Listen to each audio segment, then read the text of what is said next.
ഇപ്പോൾ ചിലപ്പോൾ നമ്മൾ വാട്സപ്പിൽ സ്വന്തമായിട്ട് ഒരു സ്റ്റിക്കറും കാര്യങ്ങളൊക്കെ ക്രിയേറ്റ് ചെയ്തിട്ടുണ്ടാവും. അപ്പം സ്റ്റിക്കർ എങ്ങനെയാണ് ക്രിയേറ്റ് ചെയ്യുന്നത് എന്ന് അറിയില്ല എന്നുണ്ടെങ്കിൽ അതിനെ പറ്റിയിട്ടുള്ളൊരു വീഡിയോ നമ്മൾ മുമ്പ് ചെയ്തിട്ടുണ്ട്. ആ ഒരു വീഡിയോയുടെ ലിങ്ക് താഴെ ഡിസ്ക്രിപ്ഷനിൽ കൊടുക്കുന്നുണ്ട്. താല്പര്യം ഉണ്ടെന്നുണ്ടെങ്കിൽ ചെക്കൗട്ട് ചെയ്യാവുന്നതാണ്.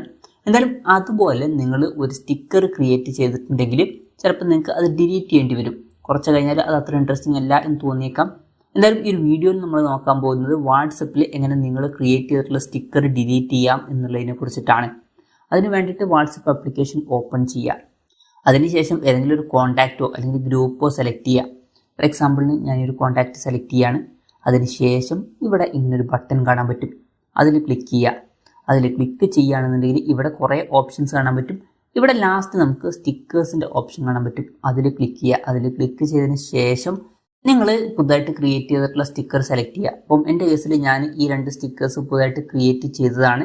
അപ്പം ഇതിൽ എനിക്ക് ഈ ഒരു സ്റ്റിക്കർ ഡിലീറ്റ് ചെയ്യുകയാണെന്നുണ്ടെങ്കിൽ ആ ഒരു സ്റ്റിക്കറിൽ ലോങ് പ്രസ് ചെയ്ത് പിടിക്കുക. ലോങ് പ്രസ് ചെയ്ത് പിടിച്ചാൽ നമുക്കിവിടെ റിമൂവ് ഓപ്ഷൻ കാണാൻ പറ്റും. ജസ്റ്റ് അതിൽ ക്ലിക്ക് ചെയ്യുക. ക്ലിക്ക് ചെയ്യുകയാണെന്നുണ്ടെങ്കിൽ ഒരു പോപ്പപ്പ് മെസ്സേജ് വരുന്നതായിരിക്കും. ഇതിൽ നമുക്ക് റിമൂവ് ഓപ്ഷൻ കാണാൻ പറ്റും, അത് ക്ലിക്ക് ചെയ്യുക.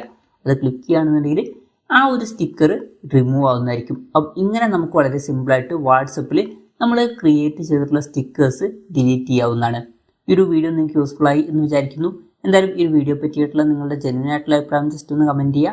അതുപോലെ തന്നെ ഇതുപോലുള്ള വീഡിയോസ് ഇനി കാണാൻ താല്പര്യമുണ്ടെന്നുണ്ടെങ്കിൽ ഈ ചാനൽ സബ്സ്ക്രൈബ് ചെയ്യാവുന്നതാണ്.